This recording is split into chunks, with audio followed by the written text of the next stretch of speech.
안녕하십니까. 교과서 읽어주는 남자 김영선입니다. 한국 근현대사 수업 28번째 시간 함께 시작하도록 하겠습니다. 오늘 대단원이 바뀌었습니다. 4대단원 대한민국의 발전, 1중단원 8.15 광복과 통일정부 수립을 위한 노력, 1소단원 8.15 광복과 미소 양군의 진주, 2소단원 새로운 국가 건설을 둘러싼 갈등 되겠습니다. 여기서 미소는 미국과 소련을 의미하겠죠. 자, 교과서는 236쪽부터 같이 보도록 할 거고요. 자, 학습목표 하나씩 보겠습니다. 좀 복잡한데 천천히 읽어볼게요. 첫 번째입니다. 8.15 광복 이후 통일정부 수립을 위한 노력과 미소양군의 주둔 과정을 설명할 수 있다 라는 겁니다. 시간적으로는 8.15 광복 이후, 즉 45년 8월 15일 이후고요. 당시에 통일정부, 즉 하나의 정부를 수립하기 위한 노력과 당시에 미국과 소련 양국 군대가 들어오면서 이루어지는 어떤 영향을 미치는 영향들을 우리가 설명할 수 있다라는 것이고요.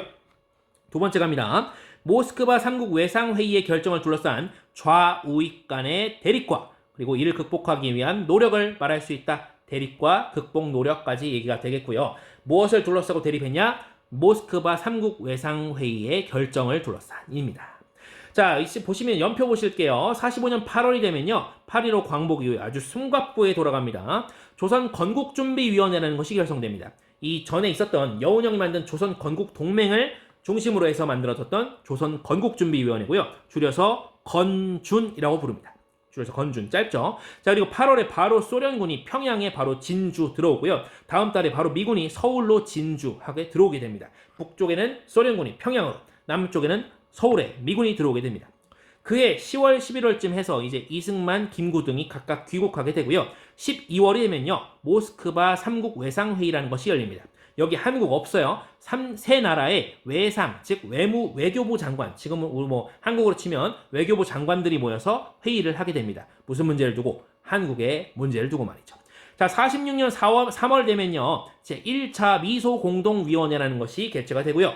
그리고 7월이 되면요. 좌우합작위원회라는 것이 조직돼서 뭔가 지금 아까 이야기했던 좌우익 간의 대립 그리고 이를 극복하기 위한 노력 같이 연결된다는 걸 볼 수가 있습니다. 자, 47년 5월에 제2차 미소공동위원회인데 이 둘 다 미국과 소련이 모였던 1차 회의 그리고 2차 회의잖아요. 근데 이렇게 모인다는 거는 이게 잘 안 된다는 얘기겠죠. 자꾸 모여도 이게 다 결렬됩니다. 그에 따른 결과들이 나오게 되겠고요. 자, 오늘 얘기하는 게 여러분들 생각하셔야 되는 게 모두 남한 얘기라는 점을 꼭 생각해 주셔야 됩니다. 북한은 어떻게 된 거지? 그거는 여기 나올 얘기가 아니에요. 우리는 지금 한국사 즉 남한 얘기를 할 겁니다.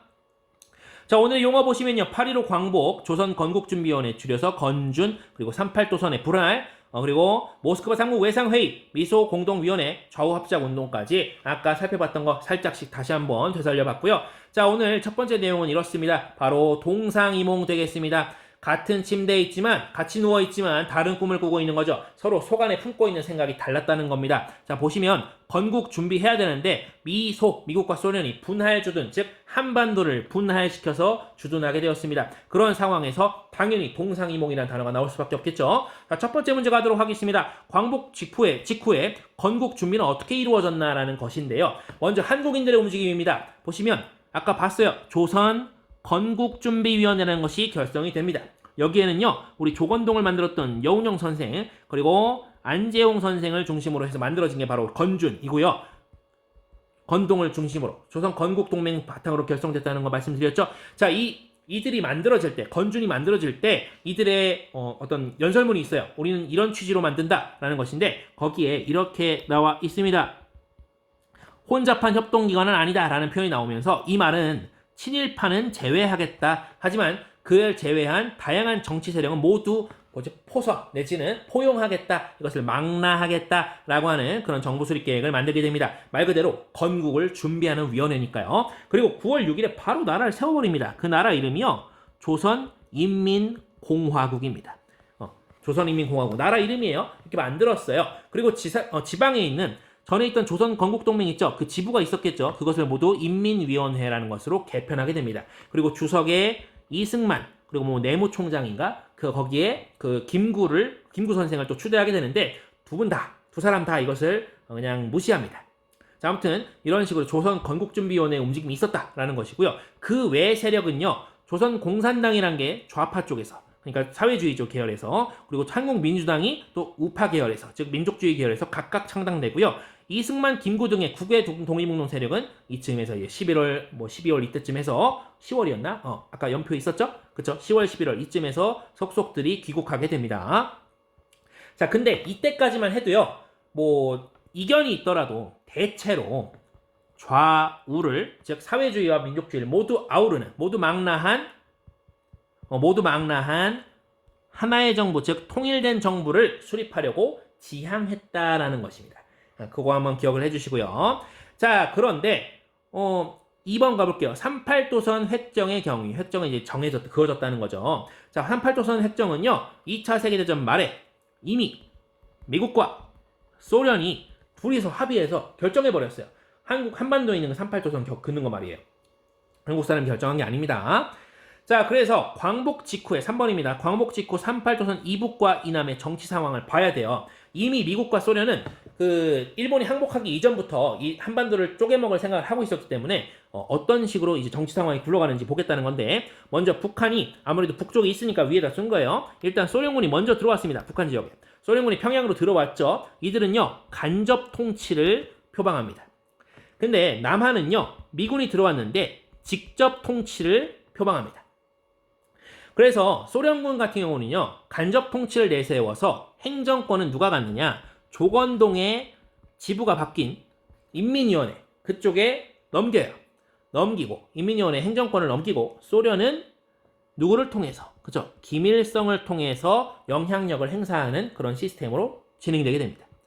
자, 남한 같은 경우는 아까 직접 통치라 그랬죠. 미군이 직접 들어와서 그 군정이 시작돼요. 군대가 결정하는 거죠. 그래서 이 미군정은요, 조선인민공화국, 아까 세워졌던 거 있잖아요. 그쵸? 건준에서 만든 거, 조선인민공화국, 그리고 외부에서 있던 중국 관내 충칭에서 활동하던 대한민국 임시정부를요, 모두 불인정해버립니다.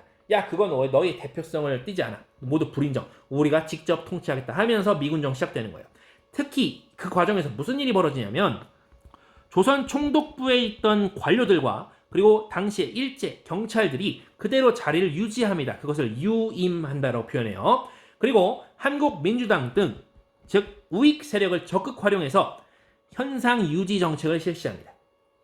이게 무슨 말이냐면, 어쨌든 총독부의 관료와 경찰들은 나름대로 행정적인 업무를 계속 맡아왔잖아요. 근데 이 사람들을 일거에 쫓아내고 일을 할 줄 모르는 독립운동가 이런 사람들을 가서 앉혀놓게 되면 통치하기가 굉장히 어려워졌겠죠. 그래서 굉장히 실용적이지만 안타까운 선택을 하게 됩니다. 미국에 의해서 말이죠. 자, 이후에 이제 역사가 어떻게 이어지냐면 바로 회의의 연속인데요. 회의의 연속은 여러분들 강대국들의 회의가 있고 한국인들끼리 회의가 따로 있어요. 그 강대국의 회의가 바로 모스크바 3국 외상회의 되겠습니다. 지금 현재 러시아 땅이죠. 모스크바, 당시 소련 땅. 여기에 누가 모이냐? 미국과 소련과 그리고 영국 세 나라의 외무장관들, 즉 지금으로 따지면 외교부 내지는 외무부 장관들이 모여서 삼상 재상이라고도 표현할 수 있어요. 그들이 모여서 회의를 하게 되는데, 회의 내용이 뭐였냐? 우리가 생각하기를 카이로 회담에서 어떤 내용이 있었습니까? 카이로 선언 중에 한국이 노예인 상태에 상기하면서 적당한 시기에 적당한 절차를 밟아서 독립시키겠다, 자유롭게 만들겠다 라고 하는 얘기가 있었죠. 그걸 이제 결정하는 거예요, 실제로. 근데 그게 뭐냐면, 회의 내용이 첫 번째 단계가 이렇습니다. 미국과 소련 간에 공동위원회를 설치한다. 공동위원회를 설치한다. 단어가 좀 더러우니까 다시 한번 적어볼게요. 어떻게 해주세요? 자, 공동위원회를 설치하고요. 그리고 나서 조선 임시정부를 만들어요. 조선의 임시정부, 통합된 임시정부를. 그리고 무슨 얘기 나오냐면, 한국을 최대 5년간 신탁 통치하겠다는 내용이 나오는데, 신탁 통치를 누가 하냐? 미국, 소련, 영국, 중국이 하겠다는 겁니다. 신탁 통치는 그 통치를 그 나라들에게 맡긴다는 뜻이에요. 통치를 이 나라들에게 맡긴다는 뜻입니다. 그리고 나중에 5년 지나면, 최대 5년이니까 최대 5년 지나면 독립국가로 수립시키겠다라고 하는 그 적당한 시기, 적당한 절차를 이렇게 결정한 거예요. 근데 이 소식이 펼쳐지자마자, 이게 말하자면 지금 단계예요. 미소공동위원회 설치가 1번, 임시정부 수립이 2번, 그리고 신탁통치가 3번, 독립국가 수립이 4번인데, 여기서 이 3번 있죠? 이게 좀 눈에 띄지 않습니까? 이에 대해서 한국인들이 아주 어마어마한 반응을 하게 됩니다. 모두 반대해요. 좌우할 거 없이. 그래서 좌익도 신탁통치 반대하고요. 우익에서도 김구, 이승만 등이 신탁 통치를 반대하는 운동을 펼치게 됩니다. 자, 근데 이 좌익 쪽에서는요, 나중에 이 신탁 통치 반대라는 입장을 펴다가 나중에 좀 바꾸거든요. 근데 표현이 달라요. 신탁 통치를 지지한다는 표현이 아니라 모스크바 3국 외상회의의 결정을 지지한다는 표현을 합니다. 즉 위에서 말한 이 1번부터 4번까지의 이 전 과정을 지지한다, 이 결정을 지지한다라고 얘기하는 거고요. 그리고 우익 쪽에서는요, 이 3번에 있는 신탁 통치 있죠. 이에 대해서 반대한다는 운동을 아주 거세게 펼치게 됩니다. 그래서 이걸 줄여서 반탁 운동이라고 불러요. 반탁 운동. 자, 근데 어쨌든 시간이 계속 흘러서 이 1단계가 진행이 됩니다. 그래서 이 얘기가 나오는 거예요. 제1차 미소공동위원회, 미소공위라고도 부릅니다. 자, 일단 모이게 되는데 소련, 미국 둘이 모여요. 자, 내용을 보자 하니 소련 측에서는 이렇게 얘기합니다. 야, 모스크바 3국 외상회의의 결과에 대해서 지지하는 단체에서만 임시정부 수립하게 하자. 지금 여기 임시정부는 여기 2번이죠. 2번. 자, 해서 그 지지하는 단체에만 하자라고 하는 거죠. 그러니까 소련 입장에서는 사실 여기 위에서 말한 모스크바 3국 외상회의의 결정을 지지하는 좌익 세력을 좀 위시한 그런 걸 염두에 둔 거겠죠. 근데 미국은 이런 식으로 하면 불리할 수 있어요. 그러니까 미국은 뭐라고 얘기하냐면, 야, 의사 표현의 자유를 위해서 모든 정치 세력, 설령 그 모스크바 3국 외상회의의 이 1, 2, 3, 4번 이 단계를 모두 반대하는, 혹은 모두 반대하는 건 아니더라도 일부인 신탁 통치를 반대하는 정치 세력일지라도 임시정부 수립에는 참여시키도록 하자라고 말하는 거죠. 그런 식으로 소련과 미국이 서로 의견이 안 맞게 돼요. 그래서 결과적으로 위원회는 결렬되고요.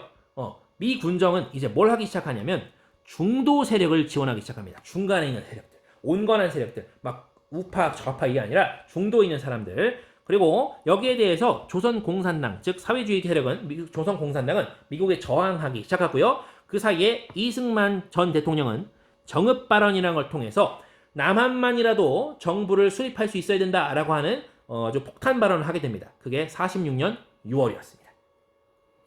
자, 이렇게 자꾸 뭔가 갈라지는 느낌이 자꾸 드니까, 왜냐하면 위에서 말했잖아요. 처음에만 해도 좌우를 모두 망라하는 통일정부 수립을 지향했다 라고 하는데 분위기 보니까 쪼개질 것 같은 거예요, 나라가.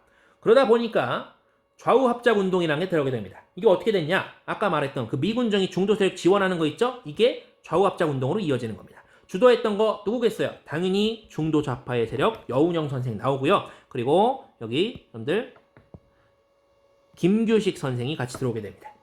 자, 이들의 목표는요, 우리는 같은 민족으로서 단결해야 된다라고 하는 거고요. 야, 미소공이 제발 재개해, 빨리 얼른 해서 합의 좀 해줘. 그리고 남북 지역에 통합된 정부를 좀 세우자. 그래서 분단은 저지해야 된다라고 얘기를 하는 겁니다. 자, 그런데 이 내용이 뭐냐면 좌우합작 7원칙이라고 하거든요. 이 좌우합작이니까 뭔가 원칙이 있어야 될 거 아닙니까? 근데 이 7원칙, 7개의 원칙을 얘기하는 거예요. 근데 여러분들 이 7원칙이 좌파 쪽도 우파 쪽도 만족을 못하겠죠. 서로 양보한 거니까. 그래서 양측이 비협조하게 됩니다. 그리고 나중에 미군정이 슬그머니 발을 빼요. 미온적 태도로 일관하게 됩니다. 그래서 지원을 안 해주는 거예요, 좌우합작에 대해서. 그리고 그 와중에 두 번째 모임 미소공의도 결렬됩니다. 그리고 그 마지막으로 여운형 선생이 피살됩니다. 여러분들 모스크바 3국 외상회의에서 지금 1단계, 2단계, 3단계, 4단계를 하는데 지금 1단계 하다 끝난 거예요. 1단계에서 하다가 2단계 어떻게 할래 하다가 좌우합작위원회라는 게 튀어나오고 거기서 1단계도 제대로 마치지 못하고 끝난 겁니다. 그리고 결국 여운형 선생까지 암살 당하게 되면서 이 좌우합작은 끝이 나게 됐습니다. 자, 오늘 새로운 국가 건설을 위한 갈등까지 우리가 좀 봤습니다. 8.15 광복 이후에 말이죠. 오늘 수업 여기까지고요. 대단히 고생 많으셨습니다.